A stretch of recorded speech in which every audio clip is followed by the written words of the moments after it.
Good morning Delhi. बहुत स्वागत है आपका हमारे सुबह के इस खास बुलेटिन में। मैं हूं आपके साथ मरियम अली। चलिए जल्दी से नजर डाल लेते हैं आज की बड़ी खबरों पर। आज से शारदीय नवरात्रि का शुभारंभ हो गया है।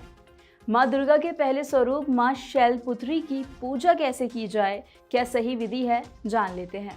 नवरात्रि के पहले दिन घट स्थापना के बाद मां शैलपुत्री की पूजा का खास महत्व होता है। शैल का अर्थ होता है हिमालय और पर्वतराज हिमालय की पुत्री होने की वजह से माता पार्वती को शैलपुत्री कहा जाता है। माँ पार्वती भगवान शंकर की पत्नी हैं और उनका वाहन वृषभ यानी कि बैल है, इसलिए उन्हें वृषभारूढ़ा भी कहा जाता है।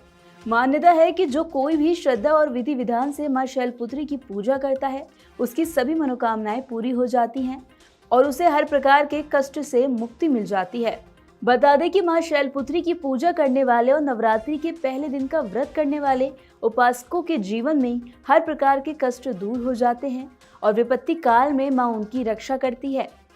वो अपने भक्तों की सभी मनोकामनाएं पूरी करती है और साधन के मूलाधार चक्र को जागृत करने में मदद करती है। साथ ही मूलाधार चक्र हमारे शरीर में ऊर्जा का केंद्र है, जो हमें स्थिरता और सुरक्षा प्रदान करता है। उधर 5 अक्टूबर को हरियाणा के लिए वोटिंग है। इसी बीच आज हरियाणा में चुनाव प्रचार का आखिरी दिन है। इसमें अपना दमखम लगाने के लिए नेता प्रतिपक्ष राहुल गांधी आज नूंह पहुंचेंगे, जहां करीब 12 बजे वो एक संबोधन करेंगे। इस दौरान राहुल नूंह के कांग्रेस प्रत्याशी आफताब अहमद फिरोजपुर झिरका और पुनहारा से कांग्रेस उम्मीदवार मानन खान और मोहम्मद इलियास के लिए वोट मांगेंगे। साथ ही राहुल की इस रैली के लिए कांग्रेस नेता और कार्यकर्ता भी पूरी तैयारी में जुटे हुए हैं। कांग्रेस प्रत्याशी आफताब अहमद ने लोगों से अपील की है कि सभी नई अनाज मंडी नूंह पहुंचेंगे और राहुल गांधी के विचारों को सुनेंगे। अब हरियाणा में कांग्रेस की लहर है, ऐसा उनका कहना है। साथ ही उन्होंने कहा कि प्रदेश में कांग्रेस की सरकार बनने जा रही है। इस रैली के जरिए राहुल गांधी नूंह ही नहीं बल्कि पूरे दक्षिणी हरियाणा को साधने की कोशिश करेंगे। राहुल गांधी की ये दक्षिणी हरियाणा में पहली रैली होगी। इस रैली में भीड़ जुटाने के लिए कांग्रेस भी अपना पूरा जोर लगा रही है। वहीं बता दें कि प्रशासन भी प्रोटोकॉल के मुताबिक रैली की सुरक्षा को लेकर तैयारियों में जुटा हुआ है। बीते दिन डीसी धीरेन्द्र खड़गड़ा और साथ ही पुलिस कप्तान विजय प्रताप ने अनाज मंडी में रैली स्थल का जायजा ले लिया है। वहां अधिकारियों और साथ ही कर्मचारियों की ड्यूटी लगाते हुए उन्हें जिम्मेदारी सौंप दी है। अब बात कर लेते हैं मौसम की।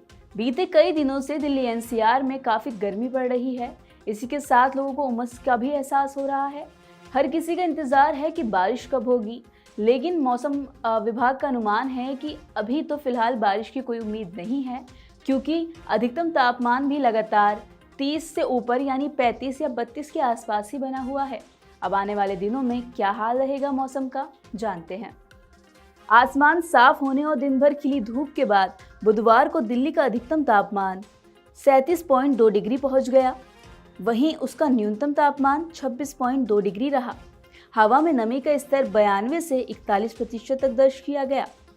उधर मौसम विभाग का पूर्वानुमान है कि आज दिन भर आसमान साफ ही रहेगा और धूप निकली रहेगी।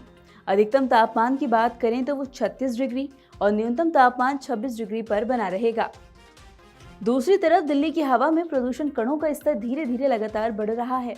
केंद्रीय प्रदूषण नियंत्रण बोर्ड के मुताबिक बीते दिन दिल्ली का AQI 172 पहुंच गया। मंगलवार को ये 151 था और सोमवार को 127। मतलब 3 दिनों के भीतर इसमें 96 अंकों की वृद्धि हुई है। दिल्ली में आमतौर पर मानसून की विदाई 25 सितंबर तक हो जाती थी, लेकिन इस बार करीब हफ्ते भर से देरी हो गई।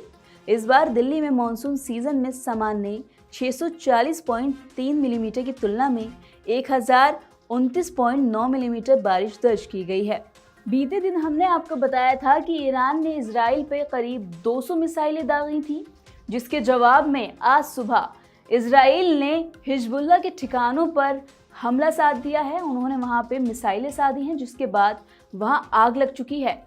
उसके विजुअल्स हम आपको दिखाएंगे किस तरह से धुआं निकल रहा है और वहां पे अफरा तफरी मच गई है। इसके आगे क्या होगा, जान लेते हैं। टीवी फुटेज में इमारत से भारी काला धुआं निकल रहा है। हवाई हमले से आसपास के घरों और पार्क की हुई गाड़ियों को भी काफी नुकसान हुआ है। एक समाचार एजेंसी के मुताबिक बचाव के लिए एम्बुलेंस और नागरिक सुरक्षा दल इलाके में पहुंच गए थे। वहीं लेबनान के सार्वजनिक स्वास्थ्य मंत्रालय के अनुसार अल बचौरा क्षेत्र में हवाई हमले में कम से कम 5 लोग मारे जा चुके हैं। वहां के एक टीवी चैनल के मुताबिक मध्य बेरूत में हमले से कुछ वक्त पहले इजराइल ने बेरूत के दक्षिणी उपनगरों में हरेत हेइक क्षेत्र पर 3 मजबूत हवाई हमले कर दिए। ईरान इजराइल शत्रुता के मद्देनजर तनाव बढ़ने लगा है। इस पर भारत ने अपने नागरिकों को ईरान की गैर जरूरी यात्राओं से बचने की सलाह दी है। विदेश मंत्रालय ने ईरान में रहने वाले भारतीय नागरिकों से सतर्क रहने और तेहरान स्थित भारतीय दूतावास के संपर्क में रहने का आग्रह किया है।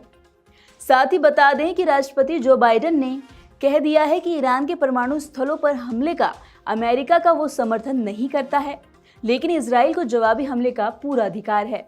हमने आपको तमाम बड़ी खबरें दिखाई, हम आपको इसका अपडेट भी देंगे। बस आपको इसके लिए जुड़े रहना होगा नवोदय टाइम्स पंजाब केसरी के साथ।